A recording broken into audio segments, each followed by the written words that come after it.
From translation, TLB the Living Bible this 163 day of the year. Today we are reading passages, Job 38-39, Job chapter 38, verses 1 to 41. Then the Lord answered Job from the whirlwind. Who is this that argues with God by questioning his wisdom? Brace yourself like a man, because I have some questions for you, and you must answer them. Where were you when I laid the foundations of the earth? Tell me if you know so much. Do you know how its dimensions were determined and who did the surveying? What supports its foundations, and who laid its cornerstone as the morning stars sang together and all the angels shouted for joy? Who decreed the boundaries of the seas when they gushed from the depths? Who clothed them in clouds and thick darkness? For I locked them behind barred gates, limiting their shores. I said, thus far and no farther shall you come, and here your proud waves must stop. Have you ever commanded the morning to appear and caused the dawn to rise in the east? Have you ever told the daylight to spread to the ends of the earth, to end the night's wickedness? For the light is seized by all the corners of the earth, the wicked are thus shaken from it. The earth takes shape like clay under a seal, its features stand out like the folds of a garment. Have you sent the light to the underworld and the gates of death to see it? Do you know where the gates of death are located? Do you know the size of their shadows? Do you know where the east wind is born?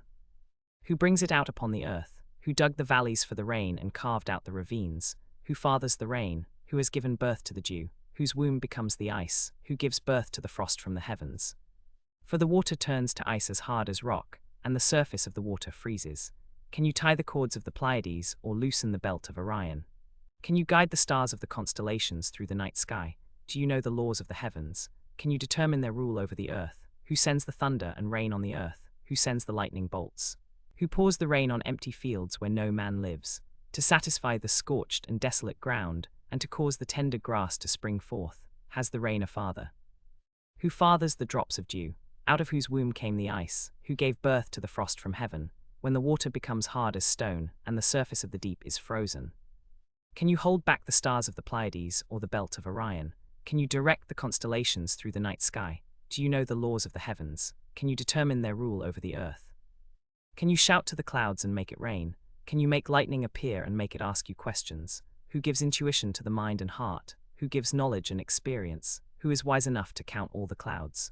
Who can tilt the water jars of heaven, when the dust is hard as metal and the clods have clumped together? Do you hunt the prey for the lioness, and satisfy the hunger of her cubs when they crouch in their dens, or lie in wait in their thicket? Who provides food for the raven when its young cry out to God and wander about in hunger? Job chapter 39, verses 1 to 30. Do you know when the mountain goats give birth? Have you watched as the wild deer are born? Do you know how many months they carry their young?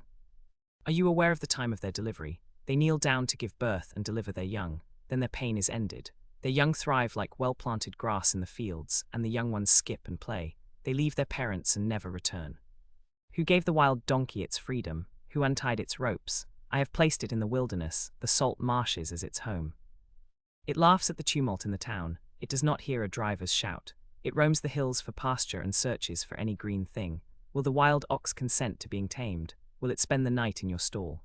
Can you hold a wild ox to a furrow with a harness? Will it plow the valleys behind you? Can you rely on it for its great strength? Will you trust it to bring in your grain? The wings of the ostrich flap joyfully, but are they the pinions and plumage of love? For she lays her eggs on the ground and lets them be warmed in the sand. She forgets that a foot may crush them or that a wild animal may break them. She is hardened against her young ones, as though they were not hers. Her labor is in vain without fear, because God has deprived her of wisdom and given her no share in understanding. Yet when she spreads her feathers to run, she scorns the horse and its rider. Do you give the horse its strength, or clothe its neck with a flowing mane? Do you make it leap like a locust, striking terror with its proud snorting? It paws fiercely, rejoicing in its strength, and charges into the fray. It laughs at fear, afraid of nothing. It does not shy away from the sword. The quiver rattles against its side, along with the flashing spear and lance. Trembling with excitement, it devours the distance. It stands at attention, listening to the trumpet. When the trumpet sounds, it says, "Aha!" From a distance it smells the battle, the thunder of the captains, and the shouting. Is it by your understanding that the hawk soars and spreads its wings toward the south? Does the eagle fly at your command and make its nest on high? It lives on the cliffs and makes its home on the rocky crag. From there it spies out its prey. Its eyes observe it from a distance. Its young ones feast on blood, and where the slain are, there it is.